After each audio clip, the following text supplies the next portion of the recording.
Bienvenidos a Amu Curiosos, yo soy Amu Neuroscience and Biology, o Amu mejor dicho. Neuroscience and Biology son los temas que más tratamos en este canal, neurociencia y biología, y por supuesto todas las ramas derivadas de estos, es decir, toda la parte de neurobiológica, neurofarmacológica, etcétera, y por supuesto también toda la parte de biología enfocada a todas sus ramas, biología botánica, biología celular, biología general, biología molecular, biotecnología, bioquímica, fisiología animal y vegetal, etcétera. Vamos a hablar de un montón de cosas en este canal, así que si te gusta, te invito a que te quedes. Por supuesto también, y si no eres tanto de ver vídeos o tal, pues también tenemos un canal de Twitch para que sea más interactivo y más de directos. También tenemos un canal de Discord, también tenemos un montón de redes sociales donde publicamos cositas. Por ejemplo, Facebook, Twitter, Instagram y Ciencia Red. Y por supuesto también tenemos no solamente todo esto, sino que tenemos un blogger donde publicamos también cositas escritas un poquito más extensas, y también tenéis, para más información y para si queréis contenido un poco más exclusivo, el Patreon, donde de vez en cuando pues oferto cositas, tenéis cierto poder dependiendo de qué nivel elijáis. Y básicamente eso es a lo que venís a este lugar, a construir vuestro conocimiento, a ayudarme a mí a construir el mío siempre, con vosotros y con vuestra ayuda. Y nada, pues que espero que disfrutéis mucho de los vídeos.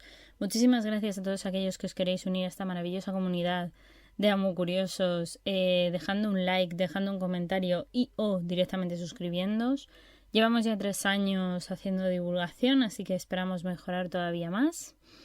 Y pues nada, bienvenidos a la aventura y que la disfrutéis muchísimo. Un abrazo enorme y comenzamos. Vamos a intentar terminar con el sistema femenino. Ya hemos hablado de toda la parte del útero, de la menstruación, hemos hablado también evidentemente de los labios, de todas esas partes más así estructurales, de la zona, como digo, más ovárica, más donde están los puntos reproductores, pero también hay que hablar evidentemente de las glándulas mamarias en el caso de la reproducción femenina o en el caso del aparato reproductor femenino en general, ¿no? Ya que las glándulas mamarias son glándulas sudoríparas modificadas de origen epidérmico que se desarrollan por la acción de las hormonas sexuales. Están normalmente formadas por entre 15 y 20 glándulas túbulo-alveolares ramificadas que se encuentran dentro de un estroma de tejido conjuntivo abundante y cantidades variables también de tejido adiposo. Cada glándula, de hecho, termina con un conducto excretor o conducto galactóforo que desemboca en el pezón o en la papila mamaria, también llamada así, y no es normalmente y posee un epitelio cúbico biestratificado. Bajo la areola, cada conducto, de hecho, posee una región dilatada llamada el seno galactóforo.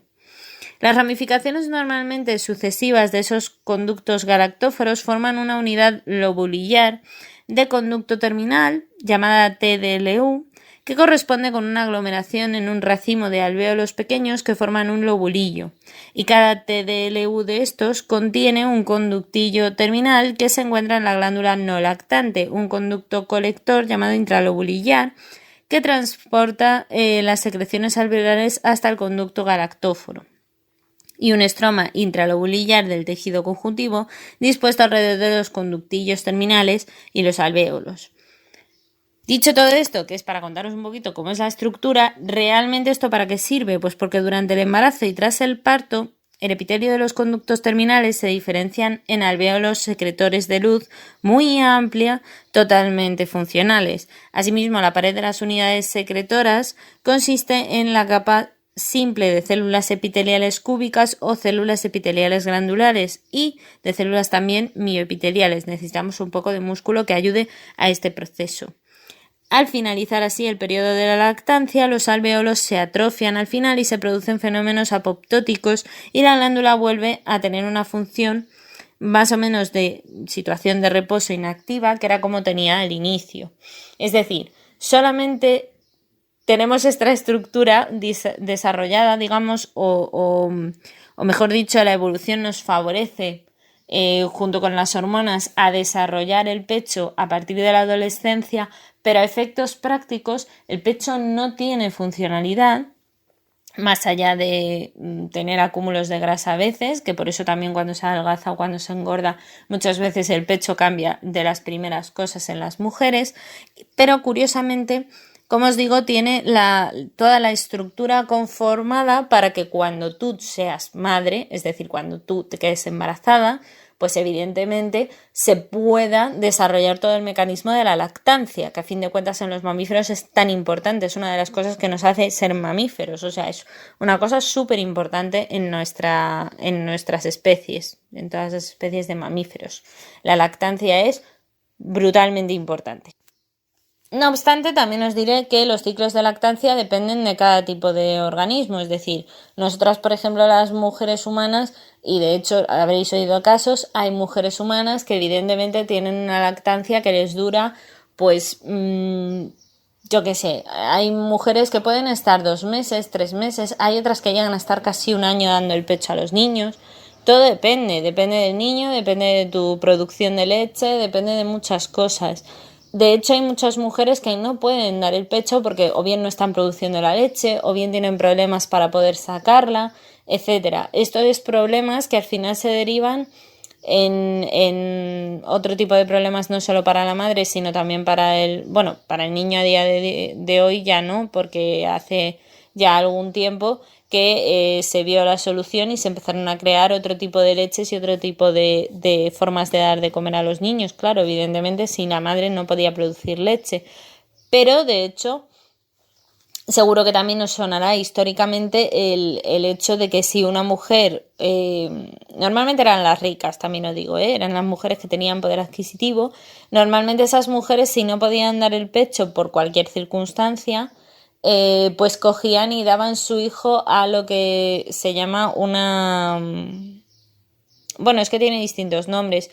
Yo he oído que parece ser que venía de las matronas, no sé si las llamaban también nodrizas y demás. Creo que tiene diversos nombres, supongo que depende de la zona, depende del sitio, depende del país propiamente dicho, pero básicamente eran mujeres que lo que hacían era darles el pecho al niño de otra mujer porque ellas sí tenían leche para darles en su pecho y otras mujeres pues no podían por lo que fuera, porque o bien no les había subido la leche, que eso es un proceso también importante que ya lo veremos, pero tiene mucha historia hormonal y tiene muchos conjuntos de procesos, entonces... Pues hasta aquí por ahí, muy curiosos, that's all folks. Espero que os haya gustado mucho el vídeo, dejar un like, un comentario y una suscribida si no lo habéis hecho ya.